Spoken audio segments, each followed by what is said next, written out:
नमस्कार, आप देख रहे हैं साधना प्लस बिहार झारखंड और मैं हूं आपके साथ पूजा अग्रवाल। बुलेटिन की शुरुआत करेंगे, लेकिन उससे पहले नजर इस वक्त की हेडलाइंस पर।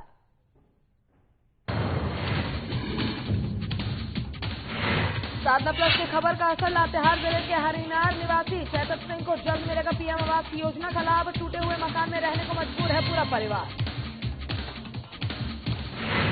अवैध पत्थर खनन के खिलाफ झामुमो विधायक लोबिन हेब्रेन ने खोला मोर्चा। अवैध माइंस को बंद करवाने की मांग को लेकर दिया धरना। ग्रामीणों के साथ धरने पर बैठे विधायक। राम मंदिर निर्माण को लेकर लोगों में उत्साह। राम मंदिर निर्माण के लिए निधि संग्रह अभियान की शुरुआत। विधायक लंबोदर महतो ने 51,000 रुपए दिया था।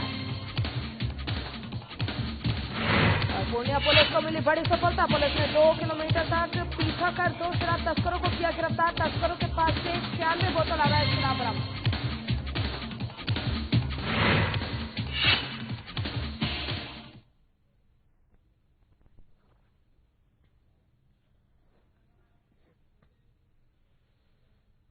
चलिए शुरुआत करेंगे खबरों से और एक बार फिर साधना प्लस न्यूज के खबर का असर देखने को मिला है। लातेहार जिला के बरवाडी प्रखंड अंतर्गत छिपरदोहर पंचायत के हनीनार गांव में चैत सिंह का मकान 1 साल पहले भारी बारिश के कारण ढह गया था।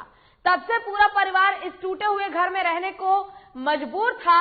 इस खबर को साधना प्लस चैनल के माध्यम से प्रमुखता से दिखाया गया था, जिसके बाद छिपरदोहर थाना प्रभारी विश्वजीत तिवारी के पहल पर लातेहार जिला परिषद अध्यक्ष सुनीता कुमारी ने जुरूहार के डीलर मोंगर उरांव के द्वारा 1 बोरा चावल और अपने स्तर से 2 कंबल परिवार को दिया। सुनीता कुमारी ने बताया कि चेत सिंह को प्रधानमंत्री आवास दिलाने के लिए प्रखंड विकास पदाधिकारी और लातेहार जिला उपायुक्त से अपने स्तर से पहल करेंगे। मौके पर नागदेव उरांव राम और लखन सिंह मुन्ना गुप्ता, संजय सिन्हा, ओम प्रकाश सिंह के साथ साथ तमाम ग्रामीण मौजूद रहे।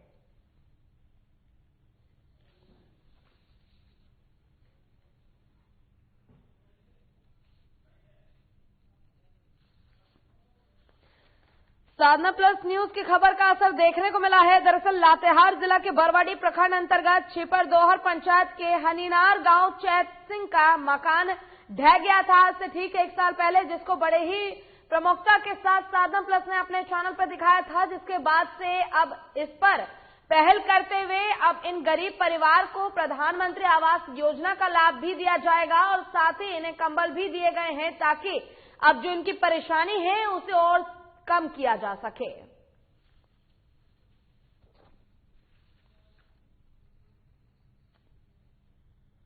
और अयोध्या में श्री राम जन्मभूमि पर भव्य मंदिर निर्माण के लिए बोकारो में निधि संग्रह अभियान का शुभारंभ हो गया है। श्री राम मंदिर तीर्थ क्षेत्र के तत्वाधान में राम मंदिर निर्माण समिति के सहयोग से धन संग्रह का शुभारंभ हुआ।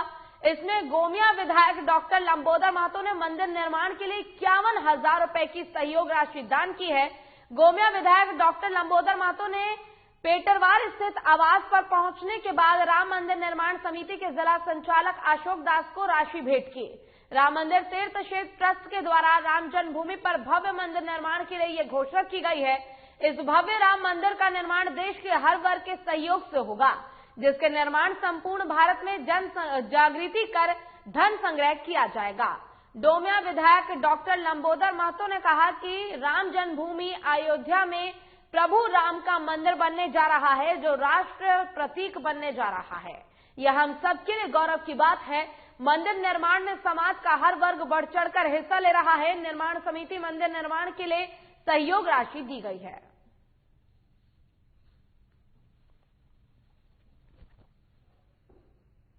देखिए, ये पूरे देश के लिए एक राष्ट्रीय प्रतीक बनने जा रहा है। श्री राम जन्मभूमि तीर्थ क्षेत्र जो बनना है, वहां पर जो भव्य मंदिर बनना है, उसके लिए मेरा भी यथाशक्ति कुछ सहयोग है और आगे भी प्रयास करेंगे कि इस मंदिर निर्माण में यथाशक्ति हम सहयोग करें और करवाएं। और मधेपुरा में जन अधिकार छात्र परिषद के कार्यकर्ताओं ने बीएनएमयू के मेन गेट पर मुख्यमंत्री नीतीश कुमार का पुतला दहन किया। छात्र नेताओं का कहना है कि सत्ता और कानून व्यवस्था के खिलाफ धरना प्रदर्शन किया जा रहा है और अपने लोकतांत्रिक अधिकार का इस्तेमाल करने पर बिहार में नौकरी नहीं मिलेगी, इसका मतलब सरकार नौकरी भी नहीं देगी और नौकरी के लिए विरोध भी नहीं करने देगी।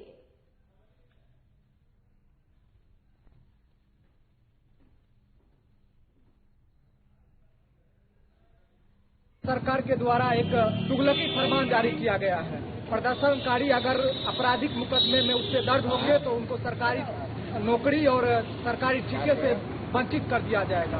हम जन अधिकार छात्र परिषद के तमाम साथी इन तुगलकी, हिटलरशाही और सरकार से ये पूछना चाहते हैं जो इस लोकतंत्र देश में विरोध करने का और प्रदर्शन करने का अधिकार है कि नहीं है।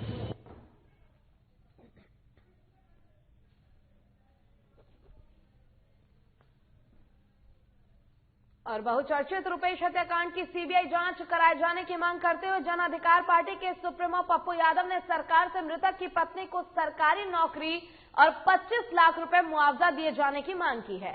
पटना में मीडिया से बातचीत करते हुए पप्पू यादव ने इस पूरे मामले को डायवर्ट करने का आरोप पटना पुलिस पर लगाया है। उन्होंने कहा कि किसके इशारों पर बड़े लोगों को बचाने की कोशिश की जा रही है, इसकी जांच होनी चाहिए। आपको बता दें कि रुपेश सिंह हत्याकांड पर डीजीपी और एडीजीपी से सवाल करते हुए पप्पू यादव ने बताया कि उन्होंने कहा है कि रुपेश को बाहर के किसी शूटर ने गोली मारी है। ऐसे में अब बाइक चोरी करने वाले ऋतुराज कहां से सामने आ गया, जबकि रुपेश की हत्या रोड रेज के कारण नहीं हुई है। अगर ऋतुराज ने हत्या की भी होगी तो किसी के इशारे पर की होगी। सच्चाई ये है कि पर्दे के पीछे कई बड़े लोगों का हाथ है जिसे सामने लाए जाना चाहिए।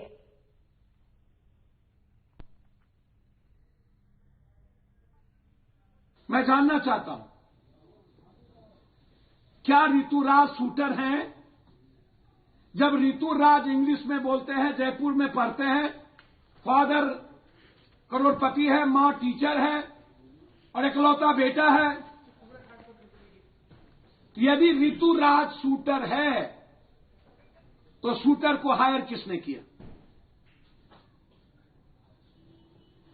निश्चित रूप से मेरा साफ और क्लियर है इस मामले में, यदि ऋतुराज ने मारा है तो वो पहले से शूटर है। उसने मोटरसाइकिल चोरी नहीं की, वो बहुत बड़े गैंग स्तर के सरगना है। यदि ऋतुराज ने मारा है तो किसी ने मरवाया है। रोडवेज के चलते ऋतुराज ने कत्ल नहीं की है। यदि रोडवेज के चलते ऋतुराज ने कत्ल की है तो फिर ऋतुराज ने कत्ल नहीं किया है। और जन अधिकार पार्टी ने नीतीश कुमार के हिटलर शाही फरमान के खिलाफ नीतीश कुमार का पुतला दहन किया है। बता दें कि पुतला दहन प्रदेश उपाध्यक्ष इस्राइल आजाद की देखरेख में किया गया। वहीं मौके पर इस्राइल आजाद ने कहा कि बिहार के मुख्यमंत्री नीतीश कुमार के हिटलर शाही नहीं चलेगी। उनके हिटलर शाही से नौजवान और पप्पू यादव की सेना डरने वाली नहीं है। प्रवक्ता राजेश यादव ने कहा कि जिस प्रकार वर्तमान में नीतीश कुमार की सरकार ने विरोध प्रदर्शन में शामिल होने वाले पर कार्रवाई का जो प्रावधान तय किया है वो लोकतंत्र के मूल भावनाओं पर चोट पहुंचाती है। संविधान में विरोध प्रदर्शन का अधिकार है।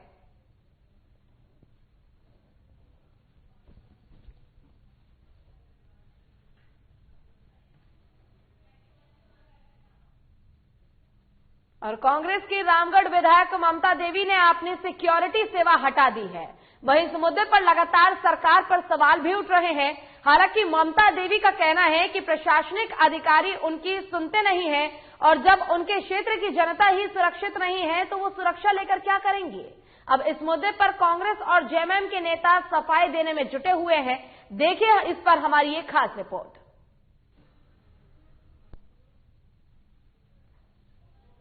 तीनों सिक्योरिटी के जवानों को लौटा दिया है। रामगढ़ विधायक ममता देवी ने कहा कि मैं एक जनप्रतिनिधि हूं और जिस क्षेत्र से आती हूं वो नक्सल प्रभावित क्षेत्र है। किसी भी तरह की घटना वहां हो सकती है, लिहाजा हमें सुरक्षा तो मिलनी चाहिए।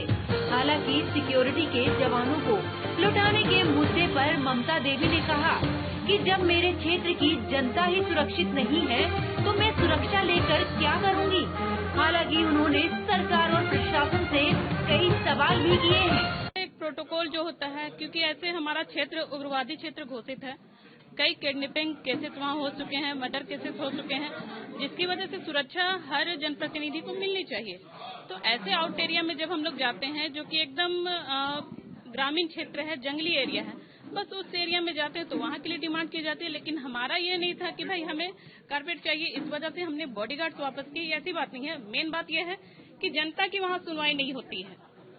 जनता अधिकारियों के चक्कर काटते रहते हैं, प्रशासन के चक्कर काटते रहते हैं, लेकिन एक बार भी उनकी समस्याओं का निदान नहीं होता है, जिसकी वजह से हमने अपने अंगरक्षक को वापस किया है कि अगर मेरी जनता सुरक्षित नहीं रहेगी तो मैं सुरक्षा इनकी नहीं ले सकती हूँ। इधर ममता देवी के सुरक्षा वापसी को लेकर कांग्रेस के कार्यकारी अध्यक्ष राजेश ठाकुर ने कहा कि निश्चित तौर पर वो जनप्रतिनिधि हैं, उन्हें विरोध करने का पूरा अधिकार है। उन्होंने विरोध में सुरक्षा वापस की है। हालांकि इस पर सरकार उनकी समस्याओं को सुनेगी और जल्द ही हल करने का भी काम करेगी। निश्चित रूप से जब विधायक ये बात कह रही हैं तो उसमें कोई शक शुबह की बात नहीं होनी चाहिए। और जो भी हमारे विधायक हैं, इनके कई विधायकों की ये शिकायत रही है और आदरणीय अध्यक्ष जी ने इस बात को गंभीरता से लिया हुआ है। हम समझते हैं कि कहीं न कहीं कई बातों पर कंफ्यूजन बना रहता है, कुछ बातें होती है जो जनहित की होती हैं और नहीं हो पाता है तो विधायक की नाराजगी स्वाभाविक होती है। और उस मद्देनजर कई तरीके से आदमी विरोध जता सकता है। किसी को लगता है कि बॉडीगार्ड वापस करना चाहिए तो बॉडीगार्ड वापस करते हैं। कांग्रेस विधायक ममता देवी की सुरक्षा वापसी को लेकर जेएमएम महासचिव मनोज पांडे ने कहा है कि उन्होंने किन कारणों से सुरक्षा लौटाई है ये तो मेरे संज्ञान में नहीं है, लेकिन जहां तक प्रशासन की नहीं सुनने की बात है तो ये गलत है। ऐसे प्रशासनिक अधिकारियों पर सरकार लगाम लगाने का काम कर रही है और यहाँ तक ममता देवी की सुरक्षा लौटाने की बात है तो मुख्यमंत्री खुद इस मामले को देख रहे हैं और जल्द ही उनकी समस्या का समाधान होगा। देखिए, कुछ वैसे निरंकुश पदाधिकारी हैं, मैं उससे इनकार नहीं करता हूं। जो पिछली सरकार के समय जो मानसिकता था वही मानसिकता लेकर चलने वाले लोग भी हैं। लेकिन ममता जी को क्या परेशानी है, मुझे लगता है उनकी परेशानी माननीय मुख्यमंत्री के संज्ञान में आ गई है और मुझे लगता है उनका जो भी समस्या है, जो भी परेशानी है, निश्चित तौर पर दूर कर दिया जाएगा। गठबंधन की विधायक हैं और जनादेश मिला है उनको, एक निर्वाचित जनप्रतिनिधि, निश्चित तौर पर उनकी कोई शिकायतें होंगी तो उस पर गंभीरतापूर्वक विचार किया जाएगा। बहरहाल विधायक ममता देवी भले ही सरकार के खिलाफ न बोले, लेकिन उन्होंने प्रशासन पर जरूर सवाल उठाए हैं। ऐसे में ये बात तो बिल्कुल साफ है कि सरकार में प्रशासनिक अधिकारी जनप्रतिनिधियों को नहीं सुन रहे हैं। साधना प्लस न्यूज के लिए सहयोगी कुणाल के साथ नवीन कुमार की रिपोर्ट। और यहाँ रुकेंगे छोटे से ब्रेक के लिए, ब्रेक के बाद जल्द होंगे हाजिर।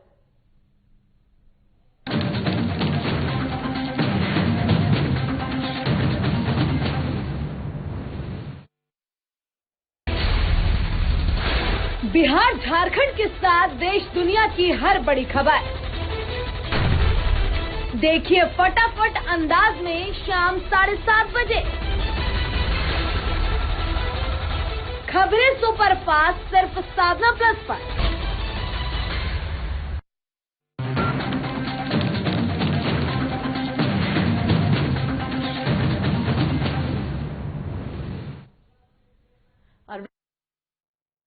इस वक्त की बड़ी खबर की ओर बता दें कि रांची से इस वक्त की बड़ी खबर आ रही है, जहां आज हेमंत कैबिनेट के मंत्रिमंडल विस्तार की बैठक होनी है। हेमंत कैबिनेट का तीसरा मंत्रिमंडल विस्तार आज होना है। जेएमएम कोटा से हफीजुल अंसारी आज लेंगे मंत्री पद की शपथ। दिव्यांगत हाजी हुसैन अंसारी के बेटे हैं हफीजुल अंसारी। 6 महीने के अंदर विधानसभा की सदस्यता करनी होगी ग्रहण। ये बड़ी खबर आपको रांची से बता रहे हैं, जहां हेमंत कैबिनेट का तीसरा मंत्रिमंडल विस्तार होना है। जेएमएम कोटे से हफीजुल अंसारी आज मंत्री पद की शपथ लेंगे। 6 महीने के अंदर विधानसभा की सदस्यता करनी होगी ग्रहण। और बता दें कि दिव्यांगत हाजी हुसैन अंसारी के बेटे हैं हफीजुल अंसारी। आज हेमंत कैबिनेट का तीसरा मंत्रिमंडल विस्तार है। जेएमएम कोटा से हफीजुल अंसारी आज लेंगे मंत्री पद का शपथ। और इसी पर अधिक जानकारी के लिए हमारे वरिष्ठ संवाददाता नवीन शर्मा हमारे साथ फोन लाइन पर जुड़ गए हैं। नवीन, आज जो हेमंत कैबिनेट के तीसरा मंत्रिमंडल विस्तार होना है, ऐसे में हफीजुल अंसारी आज मंत्री पद की शपथ लेंगे, क्या कुछ तमाम जानकारियां हैं कौन कौन इस दौरान कैबिनेट मंत्री मंडल विस्तार के दौरान वहां पर मौजूद रहेगा? मंत्री जो है वो पहुंच चुके हैं, राज्यपाल का आगमन हो चुका है और फिलहाल जो है राजगान चल रहा है। अब कुछ ही देर में जो है जो है ये आज मंत्रिमंडल में शपथ लेंगे, यानी जो है कैबिनेट में जो है शपथ लेने जा रहे हैं। निश्चित तौर पे मुख्यमंत्री हेमंत सोरेन ने ये फैसला लेकर के अचानक से राज्य की राजनीति में जो है एक बदलाव जो किया है। तो लगातार इस बात का ख्याल लगाया जा रहा है उपचुनाव के बाद ही इस तरह के कोई फैसले लिए जाएंगे, लेकिन जिस तरीके का फैसला आया है, हालांकि ये इसका कोटा था और अल्पसंख्यक कोटे से भी एक मंत्री बनना था, तो निश्चित तौर पे जो हाजी हुसैन अंसारी है कोरोना के कारण उनका निधन हो गया था और उन्हीं के बेटे ही बड़े बेटे को मंत्रिमंडल में जगह दिया जा रहा है और हफीजुल हुसैन अंसारी जो है ये मंत्रिमंडल में आज शपथ ग्रहण कर रहे हैं और राज्यपाल जो है वो अपनी जगह हो गई है और देर में जो है तमाम पूरी खरीद मुख्यमंत्री भी कार्यक्रम में पहुंच चुके हैं। तमाम जो कैबिनेट है, कैबिनेट मंत्री भी जो है कैबिनेट के सभी मंत्री पहुंच चुके हैं। कांग्रेस और जेएमएम और राजद के कार्यकर्ता नेता वो मौजूद हैं, तो इसके अलावा तमाम जो है अधिकारी भी मौजूद है और कार्य जो है वो हो रहा है। तो ये अब कहीं न कहीं अचानक क्योंकि उपचुनाव होना है और कहीं न कहीं मंत्री बनाने के बाद जो है जीत सुनिश्चित करने की बात हो रही है। चुनाव की जो बात हो रही है, क्योंकि मंत्री बनने के बाद 6 महीने के अंदर जो है चुनाव लड़के विधायक बनना अनिवार्य है नियम के साथ, तो ऐसे में मंत्री बन गए हैं। कहीं न कहीं जिस तरीके से उस सीट को लेकर के दावेदारी पेश हो रही थी महागठबंधन के अंदर कांग्रेस और जो है कांग्रेस और राजद जो है दावेदारी जो है कहीं न कहीं पेश की थी, तो सीट को लेकर के स्थितियां जो है बिल्कुल साफ हो चुकी है और कहीं न कहीं हेमंत सोरेन इस तरह से है कि मंत्री जो है संभवतः जो उपचुनाव होना है, मंत्री उपचुनाव उसमें पार्टी जो है जीत सुनिश्चित करने के लिए और ये रणनीति कहीं न कहीं ये नीति कह सकते हैं और उसकी जो है आज मंत्रिमंडल का विस्तार हुआ और जो हफीजुल हसन अंसारी इनको मंत्री बनाया जा रहा है। पोर्टफोलियो वगैरह क्या कुछ होगा ये मंत्रिमंडल बाद जो है संभवतः उनके पिता के पास जो पोर्टफोलियो वही पोर्टफोलियो जो है उनको भी मिल सकता है, अल्पसंख्यक है भाग जो है उन्हें मिल सकता है। तो फिलहाल कैबिनेट विस्तार चल रहा है और अभी वोट का कार्यक्रम जो है राजभवन में चालू। जिस प्रकार से जेएमएम कोटे से हफीजुल अंसारी आज मंत्री पद की शपथ लेंगे, किस समय वो ये शपथ ग्रहण करेंगे और इस दौरान जैसा आज मंत्रिमंडल विस्तार की बैठक ये जो आयोजित की जा रही है, इसमें और क्या कुछ तमाम चीजें की जाएंगी, क्या कुछ वो मुद्दे होंगे जिनको लेकर चर्चा की जाएंगी? आज शपथ ग्रहण समारोह है, इसमें किसी मुद्दे को लेकर के खास कोई चर्चा तो होना नहीं है। आज शपथ ग्रहण समारोह है, शपथ ग्रहण समारोह के बाद पार्टी का एजेंडा है ना, पार्टी अपने एजेंडे को लेकर के काम कर रही है और महागठबंधन से एक और मंत्री शामिल है मंत्रिमंडल में, आज शामिल हो रहे हैं और इसके बाद पार्टी का एजेंडा बिल्कुल साफ है कि मंत्री बनाने के बाद उपचुनाव लड़ेंगे और उपलड़ेंगे मंत्री बनाने के बाद तो निश्चित तौर से सीट प्रभावी होगा। कहीं न कहीं में अपनी जीत सुनिश्चित करने के लिए ये दाव खेली है कहीं और इस तरीके से उपचुनाव को लेकर के जो घबराहट हुई थी और दावेदारी पेश हो रही, कहीं न कहीं उन चीजों को विराम लगाने के लिए जो है जेएमएम का ये कार्ड है। आपका तमाम जानकारी के लिए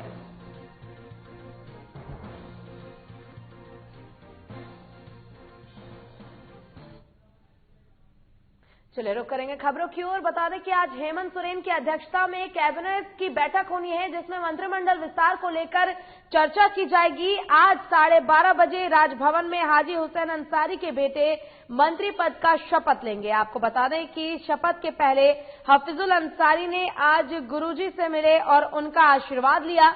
आशीर्वाद लेने के दौरान हफीजुल हसन ने भावुक हो गए और हफीजुल हसन ने कहा कि उनके पिता के अधूरे सपनों को वो अब पूरा करेंगे और आज 12:30 बजे राजभवन में हाजी हुसैन अंसारी के बेटे हफीजुल अंसारी शपथ ग्रहण करेंगे, मंत्री पद की शपथ लेंगे।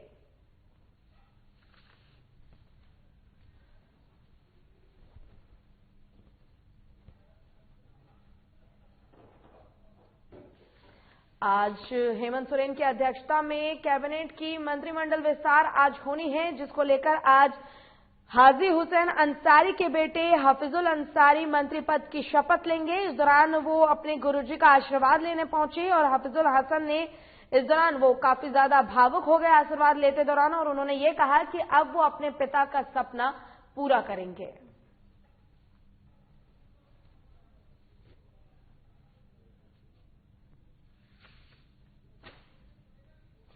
हेमंत सोरेन कैबिनेट का आज तीसरा विस्तार होना है। आज 12:30 बजे राजभवन में हाजी हुसैन अंसारी ने बेटे मंत्री पद का शपथ लेंगे। और लातेहार जिले के महुआडार प्रखंड के रामपुर स्थित देवी मंदिर के वार्षिक उत्सव के अवसर पर कलश यात्रा निकाली गई। कलश यात्रा का शुभारंभ मुख्य यजमान भरत प्रसाद जायसवाल ने और उनकी पत्नी गुड़िया देवी ने किया, और उसके बाद शोभा यात्रा में शामिल श्रद्धालुओं ने रामपुर नदी के तट घाट से जल उठाकर मंदिर पहुंचे, जहां पंडित राजेश पाठक, अमित पाठक के द्वारा वैदिक रीति रिवाज के साथ मंदिर प्रांगण में कलश स्थापना की गई। मौके पर रामदास प्रसाद केसरी, बिंदेश्वर राम, बालेश्वर सिंह, कुलदीप नायक के साथ साथ बड़ी संख्या में श्रद्धालु शोभा यात्रा में शामिल हुए।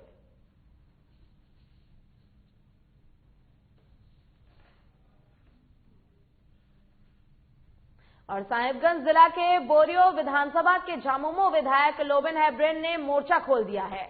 बता दें कि मिजार चौक पत्थर व्यावसायिक मंडी के आसपास हो रहे अवैध पत्थर खनन और बिना माइनिंग चालान का वाहन परिचालन को लेकर मोर्चा खोला गया है।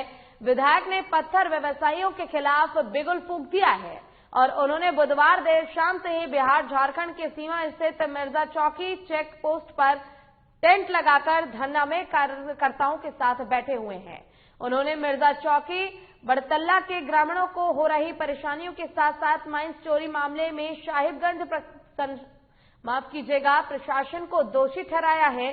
साथ ही उन्होंने कहा है कि जब तक व्यवस्था में सुधार नहीं होता तब तक मेरा धरना चलता रहेगा।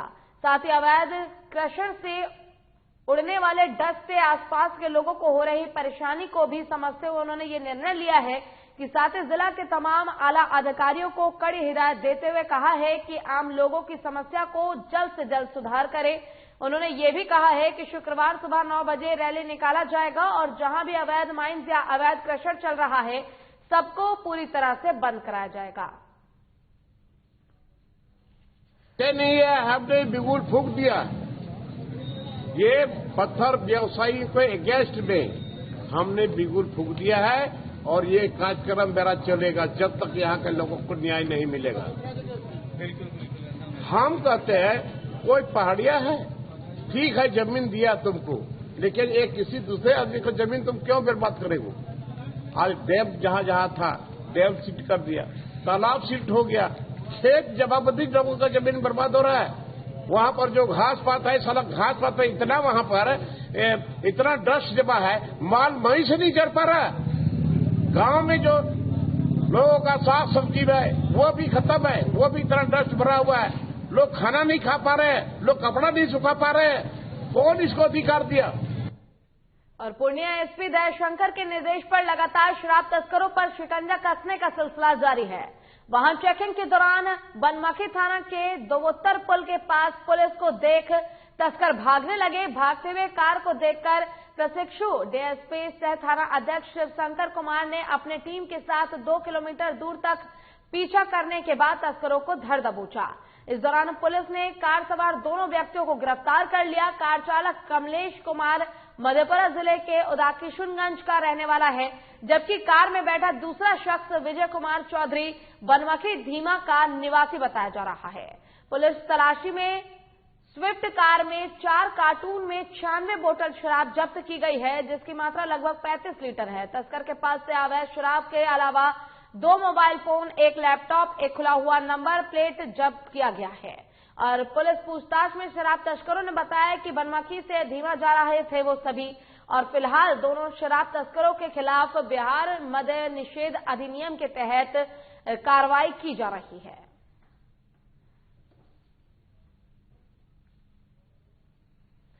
और आपको बता दें कि पूर्णिया की एक खबर जहां पुलिस ने 2 शराब तस्करों को गिरफ्तार किया है। 96 बोतल के साथ जो शराब की बोतल थी उनके साथ वो गिरफ्तार किए गए हैं। आपको बता दें कि 2 किलोमीटर तक पीछा करते हुए पुलिस प्रशासन को यह बड़ी सफलता हाथ लगी है। 2 तस्करों को गिरफ्तार कर लिया गया है पूर्णिया से और दोनों ही अलग अलग जगह के निवासी हैं।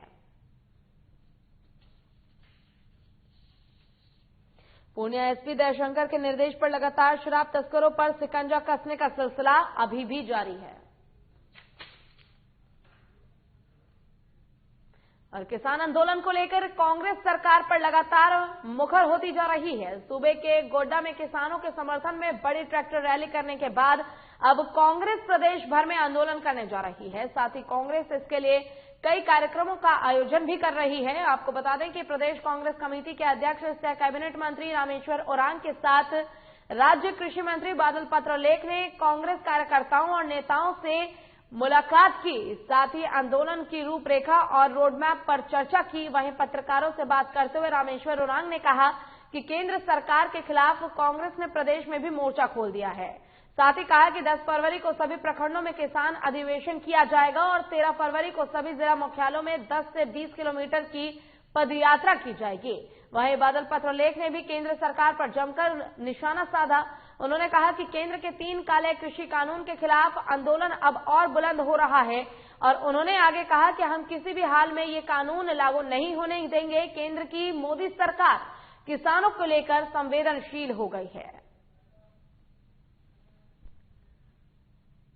और इसी के साथ फिलहाल के लिए इस बुलेटिन में बस इतना ही। खबरों का सिलसिला लगातार आगे भी जारी है। आप देखते रहिए साधना प्लस। नमस्कार।